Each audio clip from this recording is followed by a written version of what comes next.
At that time, Edo was a marshy area, and the river would flood every year, making it a lonely, desolate village with no crops to harvest. How did they build Edo there?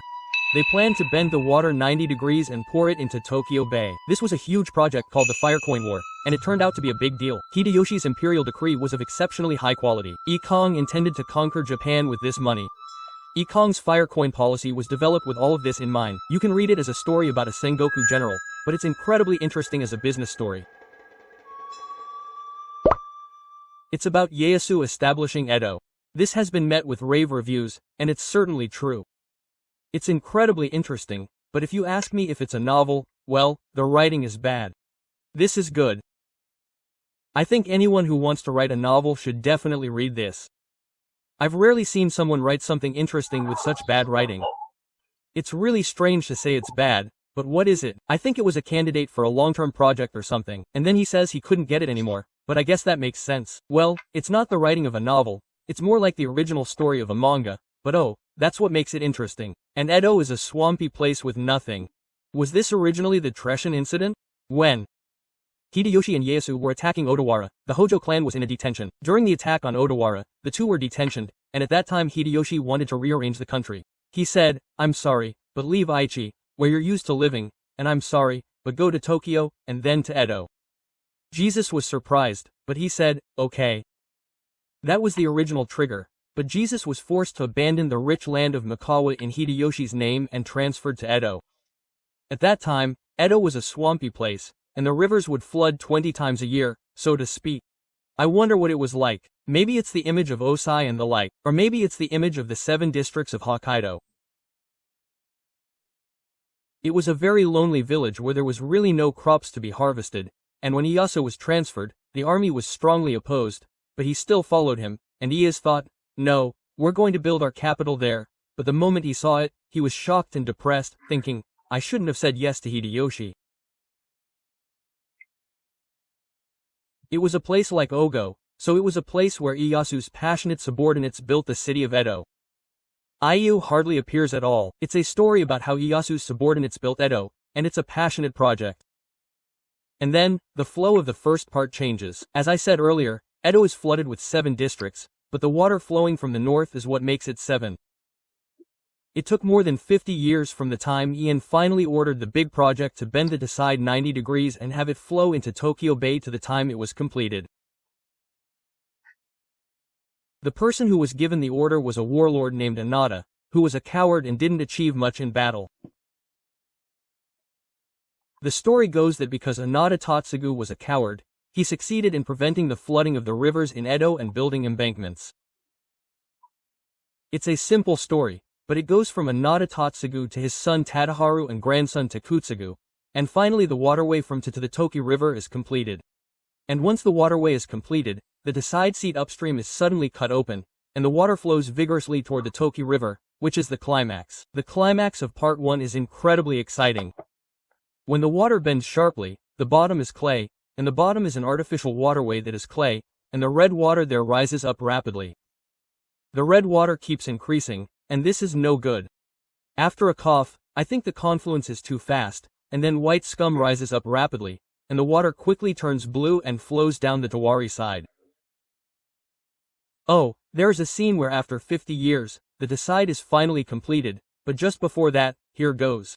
Let me read it. There will be no need for construction on the Decide anymore. In 50 years, the Decide will no longer be needed. There will be no need to make any changes. This kind of regret in the spring was by no means due to the Tadai or Higashi plan. It was by no means due to resignation. It was a rational decision that was in line with the times. I see. In the time of Tatsugu Senyo, it made sense to divert the river east. The problems of processing and flooding in Edo would also be fundamentally solved, and above all, the processing area of the Kanto Plain, that is, the area where work and rice production could be done, would expand dramatically. 30 years ago, when the Tokugawa shogunate was established, it was thought that if rice could be harvested, the people would prosper, their annual income would increase, and the Tokugawa shogunate would become even stronger. However, 30 years have passed since the Kanto shogunate was established, and Japanese society has changed dramatically. To put it simply in 21st century terms, it has changed from the Sengoku period to the Edo period. The shogunate was established, wars between daimyo ceased, and people were able to concentrate on agriculture. Of course, temple development is still being carried out, but no matter how much rice paddies are increased, the population that cultivates them will not increase at the same time. In other words, diagnostic development can double or triple the area of rice paddies. Even in just 10 or 20 years, the population of farmers will not double or triple in 10 or 20 years. Therefore, people's awareness has shifted to the idea that transporting rice is more important than harvesting it. In other words, it can be said that the development of society, with a focus on distribution rather than production, had progressed to the next stage. Specifically, the development of waterways. After all, rice is heavy. It was much easier and faster to transport it by water than by land. It would be equivalent to today's highways. If the day came when every corner of the Kanto region was connected by a waterway network, people's lives would become much better, more convenient, and more cultured, and this began to be a great expectation among the current samurai. In fact, the construction progressed so rapidly that, rather than improving water supply and increasing production capacity, people began to prosper by building more waterways and transporting rice. The story goes that the protagonist's desire to develop rice crops takes a turn halfway through.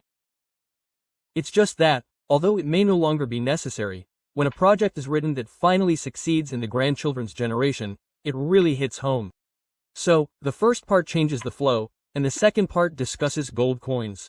Gold coins or koban. When I say this, I thought, what is that? But Hideyoshi sent a deceased person to Ieyasu, and why? Originally, Hideyoshi had asked Ieyasu to mix Teiko-sama and mint gold coins in Edo and Kanto. Then, a group of 5 noble families, the 5 families are listed on Wikipedia. One of the 5 families, a soldier named Kabe, came and said, "You want to mint gold coins while living in this rural area? I was told by Tai-sama, but I can't live in a place like Edo." Quote, "I was so pissed that I thought, I've had enough." One of his subordinates, a low-ranking man with a fierce, glaring face and a pitch-black appearance, Hashimoto Shoro, followed him, and he said, "I won't tell you to go home. I'm just waiting for you to come home." Quote, "No, I don't want you to go to Edo and cause trouble." I told them to go back to Kyoto as soon as possible and sent away the nobles of the 5 families, leaving behind a guy named Hashimoto Shiza. When I asked him if he had any, he said, "No, I don't have any." You lied and looked at me with such glaring eyes, and told him to make gold coins first. So, Shoro, if you were already below the 5th class family, your surname would be Hashimoto, so that would make you different. In other words, the Goto clan was allied with Hideyoshi at that time and was responsible for the circulation of gold coins in Japan. Their masterpiece is Tenshi Oban, or rather, Tenshi no Oban. It's the one that often appears on TV. There's a piece of paper with the weight on it, and the word weight is written on the top in charcoal. What do you mean? They absorb charcoal, mix it with the skin, and then write a lot of script on it with a brush. Apparently, this is the part that takes the most time to make gold coins. They mined gold in Sato, refined it, brought it to Edo, and when Ieyasu asked why they had refined it in Edo, he said that if the gold quality was high enough, it would be stolen by bandits, and he said, "Oh, I see." Well, they brought it to Edo in a slightly refined state, refined it there, and made gold coins.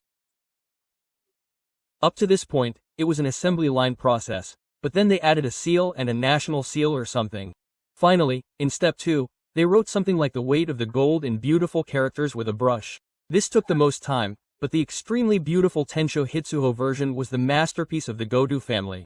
Then, Kanbei ordered that gold coins be made in Edo, so they made something that looked exactly like it. So I made something exactly like it and asked him what he thought, and Ieyasu said no, so I thought, I thought he'd give me a chance after all. Shoro thought it was no good after all, but he was called in and Ian told him to follow the rules he was about to follow. First, the quality had to be higher than the number of coins Hideyoshi had given him. To be specific, the standard for winning coins was 75%, but he was told to aim for a minimum of 85%. He also told him to raise the gold level. It was a local currency issued by the provinces, but it wasn't a large-scale coin. Instead of that, when he was told to make a 1 ryo koban, Hashimoto was really surprised. He thought that at the time, Sengoku daimyo would make daibon to mark their transition and the Meiji Restoration, and Hideyoshi's daibon was of exceptionally high quality. So he thought that they would want to make something just as big, but when he was told to make 1 ryo, he wondered why, and then he got serious. He realized that this would be a great thing in a fire war, and that Lord Iya intended to conquer Japan with these soldiers.